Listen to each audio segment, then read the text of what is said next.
You were an editor on Shane Carruth's Upstream Color.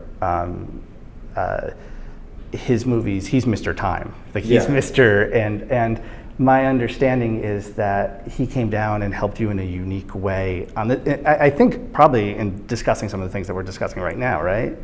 It was a little bit of that, but more so, he was approaching things from a very technical level. And First of all, what did he do? Because I don't know that people know what While he we did. were shooting the movie, he was just putting the footage together for us, so we could see and edit as we were shooting, which I find to be immensely helpful. And I wish that I was Steven Soderbergh and could just do it myself, but I never have the headspace at the end of the day to do that. So he was putting it together for us. And he was on set a couple days as well, just hanging out, and gave me some great ideas for some shots and ways to handle certain scenes.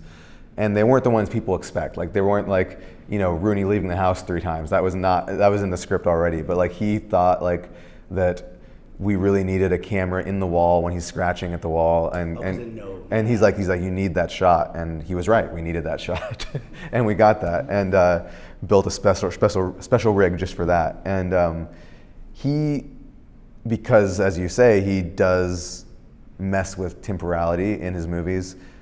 He took what was a very rigid script and ignored it as he was putting the footage together, and just started to mess with the sequencing of events, and really just tried to make something that flowed in a cinematic fashion. And that had to be freeing to have someone do that with your stuff. It was great. Even if you didn't keep it. Yeah, it was great. It was great to see how it might work. And it really broke me out of the concept that this movie needed to be 100% rigid in its approach to time. Because even though it's about time itself, and time is,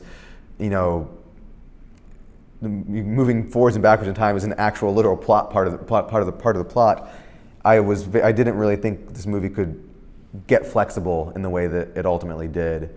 And as he was putting stuff together, he was like, well, of course it can. This is a movie. This is cinema. People are going to know what your intent is when you jump backwards and forwards in time, because they understand how movies work. So don't be worried about it. And that was a greatly liberating discovery that he helped us find. And I'm sure he wouldn't even take credit for that, but he did. That's what he did.